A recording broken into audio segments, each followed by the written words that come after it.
The Azteca was packed to the max. 40 years for a quarterfinal. 4 wins, 0 goals conceded. Mexico could not figure it out. Mexico lose 3-2 versus England. Let's get right into it. Welcome back to MB Footy Podcast. I am Ulysses. Alongside me, I got Matt.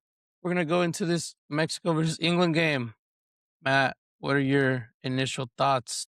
Oh, how much time we got? All right, so the first thing I want to get into is the managers. I think Javier Aguirre is the reason Mexico lost this game, and I think Thomas Tuchel is the reason England won this game. Let me explain why. So going into this game, right, England were the favorites, albeit a little slight, but England definitely came in not crazy favorites, but just edged Mexico. Yeah. So, going into this match, everyone's like, oh, yeah, England probably going to, control the ball, have possession. You probably create some chances, score some goals like they always do. And then I think everyone was a little surprised in the first 10 minutes when Mexico were the ones having the most possession. And people were kind of thinking the first moments of the game, okay, well, this Mexico team really came to play.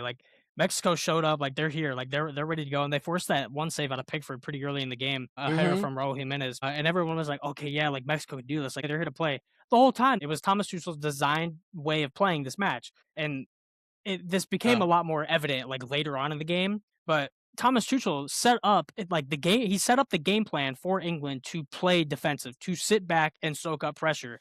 And I honestly think that was Mexico's undoing, because I don't think Javier Aguirre was ready for that. I don't think he told his players and had them prepare for, hey, by the way, you guys are going to dominate possession and you guys are going to, have to break down an England defense, right, in order to score goals. And the first 30 minutes kind of play out. England maybe push back a little bit. They don't really get any opportunities. Anthony Gordon makes maybe a couple runs, but no one can find him. And everyone is like, okay, yeah, Mexico can go win this game. And then Jude Bellingham scores the first goal. And it comes from, it's a counterattack. And the move starts with Pickford just rolling the ball out. Rolling out to Rice. Yeah. And the defense for Mexico, awful for this goal. Yeah. The defenders were pushed so far up the pitch for that attack that they had, and when Pickford got the ball, it's like they didn't anticipate anything would come from it or anything could happen, right? They all kind of just stood around the halfway mark. Rice plays a pass, who then sends Bukayo Saka down the wing. That was when the Mexican defenders realized, oh shit, we have to get back. We have to track back. But by that point, it's too late. There's 2 defenders in the box with Bellingham and Kane already crashing in on the 6-yard box. And Saka plays the ball in. It narrowly misses one of the Mexican defenders, but Bellingham's there to just tap it in. And it's a ridiculous first goal. It's a terrible goal to concede. It's a free header in the box, yeah. Mexico got caught up way too much in trying to and they got comfortable playing in England's half. And this is what I'm talking about, where Javier Aguirre did not tell his players, or they didn't prepare for oh, hey, by the way, you're going to control the possession. So when the players, started to get into it and they're like, oh, hey, we're going to control the game. We dictate the tempo in this game. The one chance where England was psych, no, you're not. Mexico wasn't ready for it. And Thomas Tuchel, this is just brilliant. It was a masterclass from Thomas Tuchel, in my opinion, because he knew that it was going to catch Mexico off guard. He knew that letting them soak up pressure was going to be what did it for England, what was going to get them over the line. But the dagger was conceding that second goal. 2 minutes. It was 90 seconds after the first goal. And it was the exact same thing. It was the exact same type of goal. Yeah. Harry Kane goes down the right side of the 18-yard box, and it just comes from kickoff. It's a stupid turnover off the kickoff for Mexico. England gets it in the midfield, and then they play it up into Kane, who goes out right with the ball. And then it's where are the defenders? You guys just kicked off the ball. Why are you already pushing up? And it's not even they weren't even pressing. They weren't pressing. Mm-hmm. So it's baffling. Where was the right back? Jorge Sanchez had a terrible game, by the way. But it's from kickoff, he just starts walking forwards. He just goes forwards, and then England get the ball in the midfield just like they did for the first goal. And it's not until Harry Kane's already closing in on the 18-yard box where the defenders are like, oh shit, we have to track back again. They conceded the first goal, and it was they told themselves, okay, that was a fluke. We just got caught out. We're fine. We'll be okay. We can go back to dictating the tempo just like we were for the first half hour. And then they get caught with the same exact mistake for the second goal. If I was a Mexico fan, and I'm sure you feel this way, you're probably like screaming at your TV, like, holy shit, this is like some of the most basic stuff. Like, and you haven't conceded a goal all tournament either, No. which ultimately I think ends up hurting this Mexico team because they haven't had to go down 1-0 in a match yet. They haven't had to fight any sort of adversity. It's just been like, okay, we score first, game over. Definitely the first time that Mexico were on the foot. I think going into this match, to kind of touch on what you've said, is the players, I think, knew that this wasn't going to be an easy match going into it, obviously. But also, I think what happened and something that Javier Aguirre mentioned, and I think I agree with, is this is not South Africa. This is not South Korea. This is not Czechia. You have to be on all 90 minutes of the game.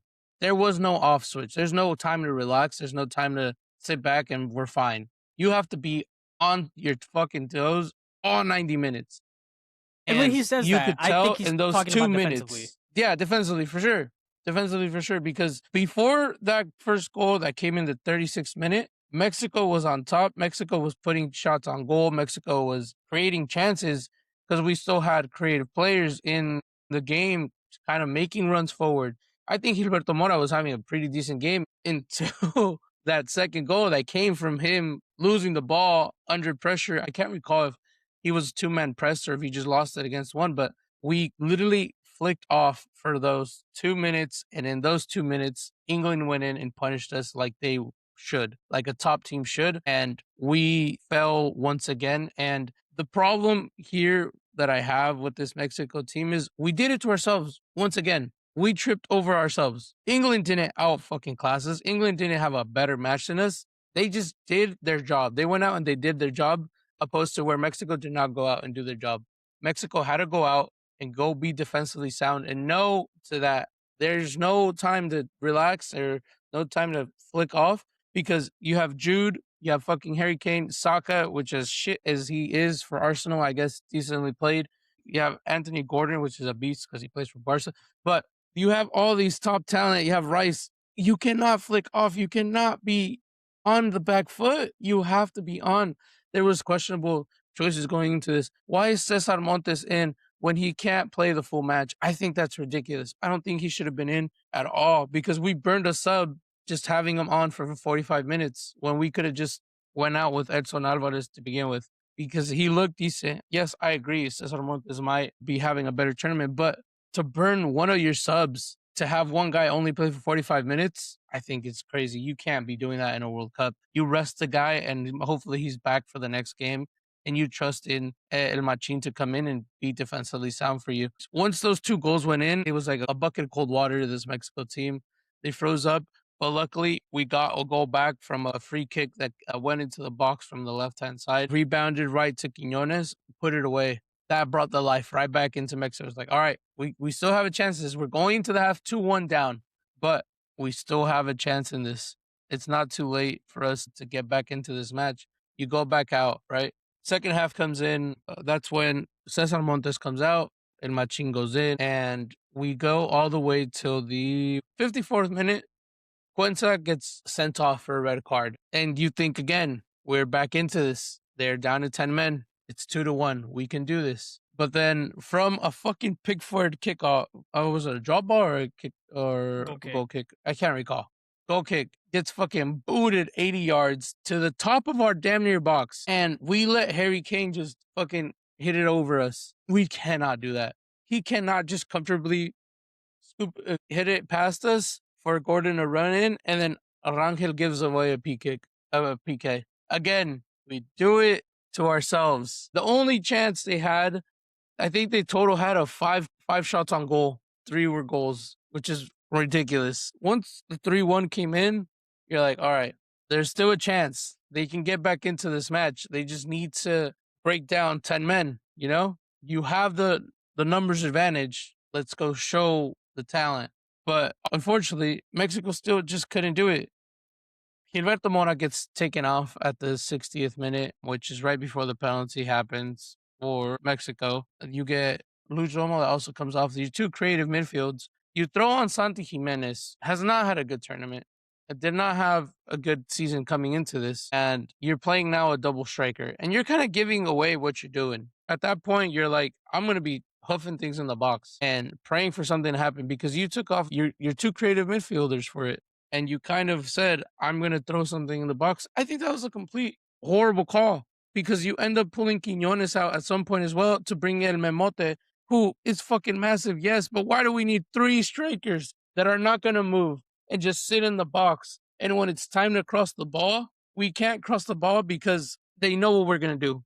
El Piojo Alvarado, everybody knows he's going to cut back and swing that ball in. Every time he got the ball, pressured by 2 or 3 England players. And the problem is not that he was pressured. The problem was that there was nobody to make a run in behind to fill the gap because all our 3 strikers are fucking posts just standing in the box waiting for a cross. The midfielders that came on, which was Brian Gutierrez and Who won the penalty, by the way? Gutierrez and Fidel, won the penalty.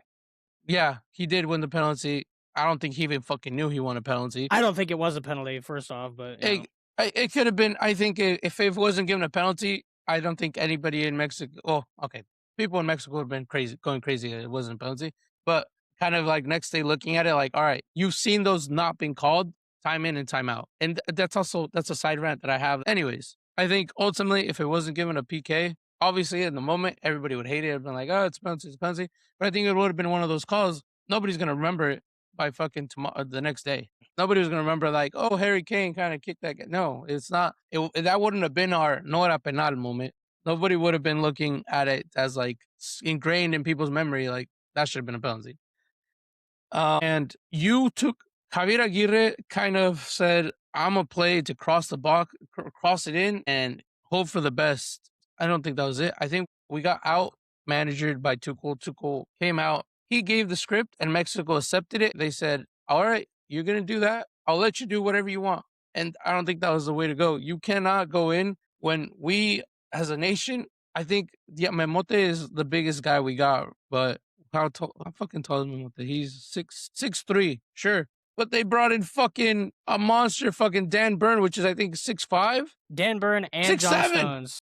They brought both Dan Burn and John Stones in, and Tuchel, as soon as Tuchel saw Quiñones and Morata go off, and Romo, the easiest substitutions he's ever made in his life to bring on Dan Burn and John Stones. You took off all the creativity. Quiñones, he's creative. He'll run behind. He'll try to beat a man. Romo will make in those runs in behind. We saw it game in and game out, making those runs in to the box. Gilberto Mora also makes those runs, has the ability to hit the players, all taken out. I understand taking out Gilberto Mora. The kid just conceded basically the second goal by himself. I understand. You take him off, he made a mistake. But you're kind of one of the 3 creative outlets you have. And the people you brought on, which Edson Alvarez, which we already talked about, for Cesar Montes, ridiculous. You burned one of your subs there. Brian Gutierrez was not doing anything other than playing recycle ball. Fidalgo, not doing anything other than playing recycle ball. None of them were trying to fill a gap. They were all just waiting for the pass back to be there. Nobody was trying to make in that run. At some point, we had Edson Alvarez playing striker as well. So we had 4 fuckers in the box where we couldn't get a single cross to them. I don't think we got a single good cross that was challenged other than maybe one. But Gallardo ran out of legs. He could not get a good cross out for 20 minutes. 20 minutes, he could not have a good cross because they would send the ball out. And I think Consa ended up playing right back. As soon as Consa got that red card, Consa went out right back and he gave him the whole fucking left side, the right side of the pitch. He said, go at it, have it, bro. I know you got nothing in your bag to go in and try to beat me because he didn't have the legs to make the run in deep and send the cross from the corner flag. He doesn't have the skill to go in and beat him in that 1v1 and get past his man and then send it across. There was no pressure. They let him have all that side of the pitch and pressured him with one man because they knew he wasn't showing anything to do anything. I think the subs did not work out. I think the game plan of throwing 3 strikers in and, Raul Jimenez was ready, but I think throwing in 2 other strikers that have the same damn profile should not be a game plan.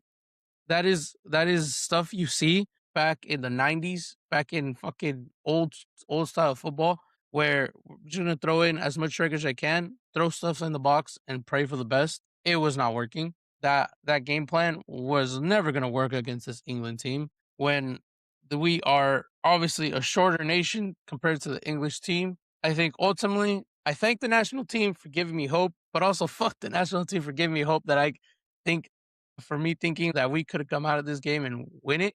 Because if going back before knowing how the group stage was going, how that first round of 32 would have gone, if you would have told me Mexico's going to play England in the round of 16, I would have been like, well, we made it as that far at least, you know? It's fair. It's fair. We made that deep run. But no, Mexico gave everybody hope that this could have been a 50-50. It could have been a 50-50 match where Mexico just put their chances away or were defensively sound for those 2 minutes. This could have been different. And once again, the nation comes short due to our own mistakes. And I think that's what pisses me off the most, man. It's ourselves tripping over ourselves. Once again, lack of concentration. The worst part is that you have to watch this every 4 years. It happens the exact same way every 4 years.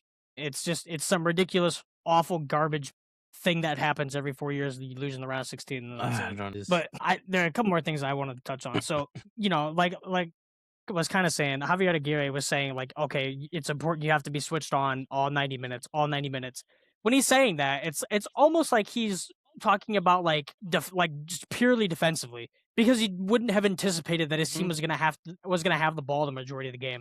And so, okay, fine, you can see that second goal, and my immediate reaction is like, oh no, this could get ugly, like this could get bad.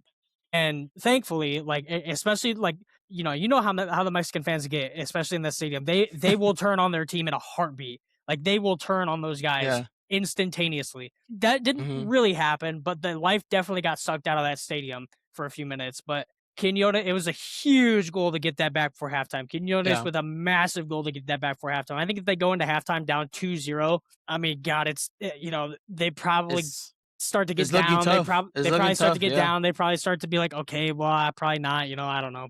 Probably gonna be tough to come back. But it's a huge goal, so they go in only down 1, and it's like, okay, they come out and they're just handed a lifeline with the Quinto red card. Like, it's a blatant red card. I didn't notice it in real time, but it wasn't until they showed the VAR that it, like, for me when that tackle happened, I looked at my girlfriend and I was like, oh yeah, it's all ball. Like, that's all ball. It's not a foul. Because she was like, how's that not? I'm like, oh, it's all ball. It's not a foul. They show the replay. I'm like, oh, it's actually no ball all land. Yeah. No, from the aerial view like you have of the regular pitch, it looked all ball. It looked clean. I also called it clean until they showed that ball, that replay of it. I was like, oh, never mind. Mexico's handed like a lifeline here. You're thinking to yourself now, it's like, shit, like, okay, this is it. Like, we're gonna go and do it. And then, a couple of 5-10 minutes go by, and then they're kind of still playing the same little thing, and they're still having trouble, like, getting in behind, breaking down that low block. And then all of a sudden, Jordan Pickard just hooves it up. Harry Kane lays it on into Gordon's path, and Orangel, oh my God, just totally mistimes the run out. It's a blatant penalty. Like, Gordon, I think, embellishes it like a little bit. Gordon sells it a little bit, but I mean, it's a blatant penalty. There's contact. There's definitely contact. I don't know if there was like enough contact for him to flop as hard as he did, but there is definitely contact. But and then Harry Kane steps up, and you're probably thinking to yourself, like, okay, it's Harry Kane. We've seen him miss penalties in huge moments before. Like, this guy has a miss in him, but he goes and he tucks it away, and it's like, well, shit, we're right back to where we started. But, there's still 30 minutes, plus extra time with 10 men. Like, we can do it. And then they'll substitute. He takes out Quiñones. The only player that's going to run at a man is Quiñones. And you take him off. Top goal scorer in this tournament for Mexico, by the way. The only guy scoring goals. And you take him off for what? And I get that he wanted to go into this like hoof ball style of play, right? But at the same time, it's like he didn't think about what happens if that doesn't work. It's like, okay, this is what I do. It works. It didn't work. And this is another reason why I say that Mexico looked uncomfortable having all the possession, is because if you look at the previous games, even against Ecuador, they had less possession in that match than Ecuador did. And it's like all tournament, Mexico have, aside from maybe the South Africa game, Mexico have been playing with less possession. They have been playing kind of like in the middle ground of like 50-50 kind of on possession, maybe a little bit less.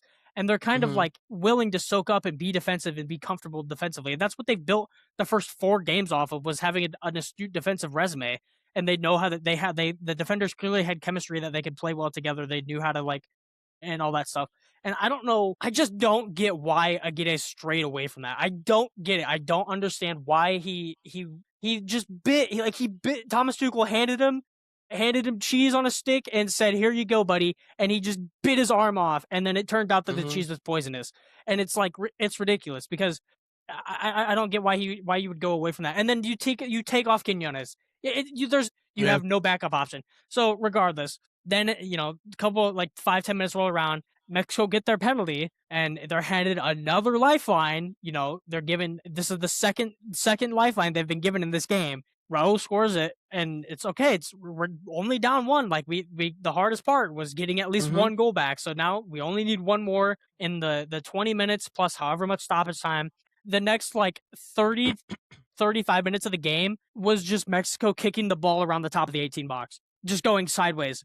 Going left, switching the play to the right.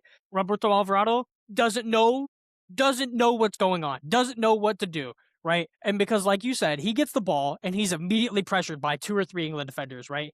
And then he has no help. He's got no help. And it's one thing to be like, okay, well, he doesn't have anybody running in behind the defenders that are pressing him. But it's another thing to be like, okay, there's one guy standing right next to him. He has one player standing right behind him for a backwards pass. He doesn't have anybody like that he can even try to switch the play to. He doesn't have anybody that he can obviously make a run in behind. And I get that that's not like any of the striker's specialty, right? And Santi Jiménez, if this were me, this better be the last time I see Santi Jiménez in a Mexico jersey, dude. I'm not even a Mexico fan, and this guy pisses me off. I, grew up as a USA fan. Don't like Mexico. You don't like him. You hate him, basically. I can't understand. Like, I feel so sorry for you guys that you guys have to sit here and watch this garbage, because Santi Jiménez it's like taking your man advantage away. It's like playing 10-on-10, basically. And then he rolls his fucking ankle in like the 90 plus 9 minute, and then his teammates are dragging him off the pitch to behind the touchline.